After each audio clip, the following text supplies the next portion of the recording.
Alors, c'est un sujet qui revient assez régulièrement maintenant depuis plusieurs semaines dans le débat public. Faut-il ou pas taxer les super profits des entreprises? Marine Le Pen a rappelé qu'elle était favorable et le député communiste Fabien Roussel compte même déposer une proposition de loi pour taxer justement les surprofits, les super profits des compagnies pétrolières. Bonjour Xavier. Bonjour David. Xavier Timbaud, directeur principal de l'OFCE. Marine Le Pen qui accuse les producteurs de gaz et de pétrole d'être des profiteurs de guerre. Qui devrait donc ainsi être taxé pour financer toutes les mesures de pouvoir d'achat, au plus de 20 ou 25 milliards d'euros prévus par le gouvernement pour soutenir donc, le pouvoir d'achat des Français. Est-ce que juste ce concept de profiteur de guerre, est-ce qu'il a du sens d'un point de vue économique? Profiteur de guerre, ça fait référence à une époque très particulière, en fait plutôt celle des guerres, et en l'occurrence beaucoup la Deuxième Guerre mondiale et la Première Guerre mondiale, dans lequel certaines entreprises saisissaient des opportunités liées à la guerre pour réaliser des profits et des bénéfices très importants, en particulier dans les périodes de pénurie. Là, c'est un petit peu différent parce que en fait, ces entreprises-là bénéficient de l'évolution des prix du gaz, du pétrole et des contrats qui sont liés à ces prix, en particulier tous les contrats qui sont indexés sur ces prix, et donc qui font qu'ils engrangent un certain nombre de profits liés à ça.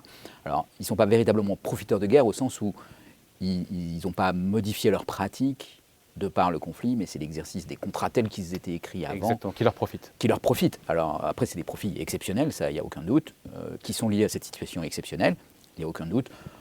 Les qualifier de profiteurs de guerre, c'est déjà mettre un jugement assez définitif, alors que je pense que ce n'est pas aujourd'hui véritablement le procès qu'on peut leur faire. Ouais. Alors que le terme, pour le coup, de super profit, lui, il peut s'entendre.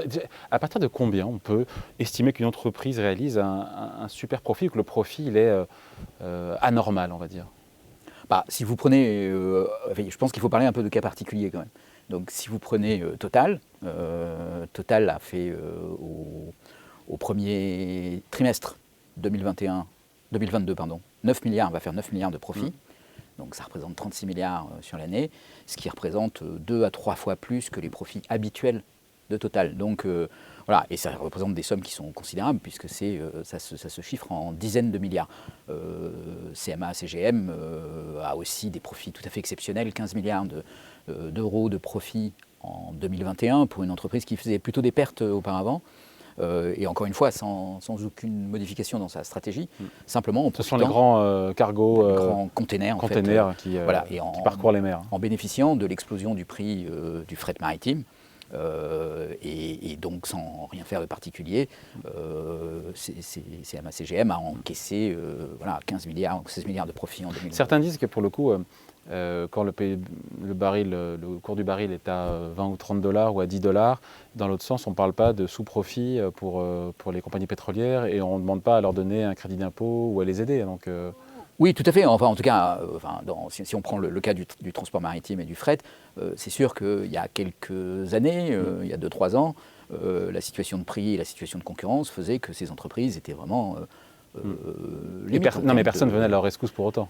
Un petit peu parce qu'on a quand même un petit peu recapitalisé CMA-CGM. Non, je pensais pour le coup à Total Energy. Mais à Total Energy, non, tout à fait. Donc, je veux dire, en temps normal, Total Energy est une entreprise qui gagne de l'argent, mais c'est lié à son activité de prospection, de production, d'acheminement des énergies, en particulier du gaz et du pétrole. Donc voilà, mais c'est sûr qu'il y a des moments où les prix du gaz et du pétrole sont bas, par exemple pendant la crise Covid, où il y a eu beaucoup moins de consommation et donc les prix... Et Total Energy a fait des pertes en milliards. A perdu de l'argent en milliards, donc oui, et là effectivement personne ne s'en préoccupe. Mais voilà. bon... Après, encore une fois, mettre les grands groupes à contribution, notamment les énergéticiens. Pour le gouvernement, on a compris que pour l'instant, c'était niette. Je cite Bruno Le Maire, c'est intéressant, la taxation des surprofits des groupes n'est pas forcément la meilleure solution. Nous préférons que l'argent est directement dans la poche des Français plutôt que dans les caisses de l'État. Est-ce que c'est discutable, avoir votre petite tête, là, c'est discutable. En même temps, on a vu Total Energy qui a été un peu réactif, puisque pour le coup, ils ont annoncé cette remise donc, de 12 centimes par litre dans les stations qui se trouvent sur les autoroutes. Oui, alors, il y a plusieurs éléments. Bon, dire... on est contre la taxation parce qu'on voudrait que ça aille directement dans la poche des Français, ce n'est pas un argument parce qu'en fait, on fait des mesures de soutien au pouvoir d'achat qui coûtent, donc qui viennent prendre dans la caisse de l'État. Et donc on pourrait, au contraire, tout à fait justifier ces super profits et la taxation de ces super profits par le fait qu'on a des dépenses exceptionnelles liées à cette situation. Donc je comprends mal cet argument, il me paraît très spécieux et en fait même il me paraît plutôt fonctionner dans l'autre sens. La vraie question c'est de savoir est-ce qu'on doit taxer, est-ce qu'on peut taxer. Donc il y a des questions à la fois de principe et de fond, il y a des questions juridiques qui ne sont pas si simples. Alors sur le fond déjà. Sur le fond, si on considère, il y a deux principes qui s'opposent en fait. Ouais. Sur le fond, il y a un principe qui est, si c'est des profits qui sont exceptionnels et réalisés à l'étranger, sans que ce soit, non mais sur le fond, ouais. globalement, sans que ce soit de votre fait, à ce moment-là, on pourrait imaginer qu'il puisse y avoir une taxation exceptionnelle. Le deuxième principe qu'on a, c'est de dire, en fait, la taxation n'est pas rétroactive.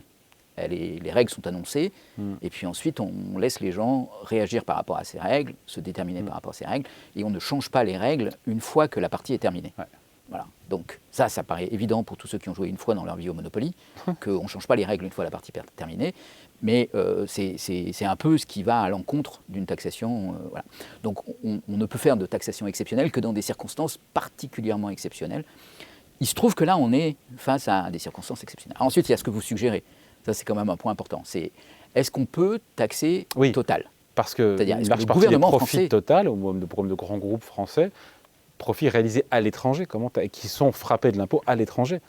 Et donc là, c'est pas difficile. On ne peut pas. Voilà. On ne peut pas.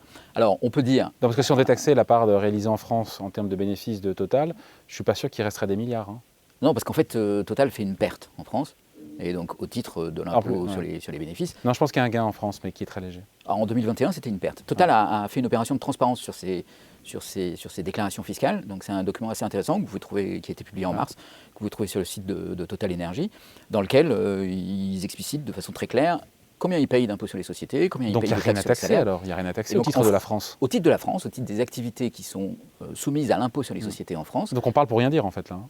Parce un que peu. Sur les profits étrangers, c'est pas possible, et sur les profits en France, il n'y en a pas. Alors, sauf si on est dans une approche qui consisterait à dire, mais en fait, Total est une entreprise française qui utilise un peu comme Disney ou comme Starbucks ou comme Apple des prix de transfert pour alléger son impôt en France et le payer ailleurs, là où les taux sont plus bas.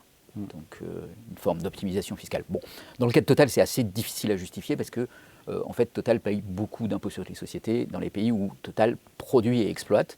Et il se trouve que Total ne produit pas et n'exploite pas en France de façon extrêmement marginale, et que l'activité de Total en fait en France, c'est de la distribution. Et que cette activité est plutôt déficitaire. On peut discuter de savoir si elle est un peu déficitaire. Donc tout ce débat, faut-il ou pas surtaxer les surprofits, notamment des pétroliers, des énergéticiens Pour Total, pour le gouvernement français, c'est quasiment impossible. Et par ailleurs, il y a aussi un problème de légitimité, c'est-à-dire le prix du pétrole est très élevé. Vous êtes l'État nigérian et vous exploitez du pétrole avec Total qui fait partie des exploitants. Vous pouvez effectivement dire, là, il y a un prix du pétrole exceptionnel et je vais taxer de façon exceptionnelle l'activité de production de Total parce que c'est une partie de la rente pétrolière qui revient au Nigeria. Qui là en fait est capté par Total. Donc là il y a une légitimité. Mais quelle est la légitimité pour la France pour dire le prix du pétrole est élevé et donc on va capter une partie de cette rente du Nigeria pour l'État français. Donc dans ce cas-là c'est très Bercy en tout cas qui n'est pas difficile. Totalement fermé, il faut le dire, qui renvoie la décision encore une fois de cette taxation des surprofits à la fin de l'année et qui attend de voir ce que vont faire les efforts que vont faire les énergéticiens en termes justement de remise ou pour leurs clients. Après, ce qu'il faut, et on finit là-dessus, il faut voir que d'autres pays européens voisins, qui ne sont pas des contrées lointaines, Royaume-Uni, Italie, ont créé des taxes. L'Allemagne y songe. L'Espagne y travaille, mais en Royaume-Uni, en Allemagne et en Italie, les chiffres, je les ai. 10% en Italie sur les bénéfices supplémentaires des énergéticiens, plus de 4 milliards d'euros de recettes fiscales, c'est pas rien. Au Royaume-Uni, taxe temporaire de 25% sur les bénéfices des pétroliers et des acteurs gaziers. Mais vous savez qu'on l'a fait en France. On l'a fait en France. Ça remonte à quand ça ? Ah ouais, ça vous a échappé, mais parce que ça a été fait. Mais quand le gouvernement français a demandé à EDF de ne pas augmenter ses prix de l'énergie, ou quand l'État français a demandé aux distributeurs de gaz de bloquer le prix de l'énergie, de ne pas l'augmenter de plus de... Ça revient... ça revient à une taxe en fait, parce que voilà, vous voyez, c'est pas une taxe qui est construite sur le bénéfice, mais ça revient à une taxe. Et donc, ça revient à les priver de recettes. À les priver de recettes. Puisque les prix sont plafonnés. Donc vous vous rappelez, EDF à l'époque a dit c'est scandaleux, on a une entreprise sur le marché, etc. Une façon probablement qui aurait été plus présentable aurait été de dire on laisse EDF augmenter ses prix, mais on va taxer les bénéfices exceptionnels d'EDF qui existent, parce que voilà, une partie de la rémunération d'EDF, c'est le prix spot marginal de l'électricité. Et donc là-dessus, alors que les coûts ne changent pas, EDF peut encaisser des profits importants. Et puis on aurait taxé ça par un impôt exceptionnel sur les bénéfices et redistribué ça sous forme de pouvoir d'achat. La solution de bloquer les prix n'est pas une mauvaise solution de ce point de vue-là. Mais on ne peut pas dire qu'on a strictement rien fait en la matière. Et vous voyez que là, dans ce cas-là, on taxe la production locale et l'activité locale. Donc ce n'est pas Total au Nigeria, c'est EDF en France, c'est Engie en France, qui de fait sont taxés. Et c'est aussi ce que font les Italiens, ce à quoi songent les Allemands, ce qu'ont fait les Britanniques. Exactement. Merci beaucoup en tout cas. Explication signée Xavier Timbaud, économiste et directeur principal de l'OFCE. Merci Xavier. Merci David. Salut.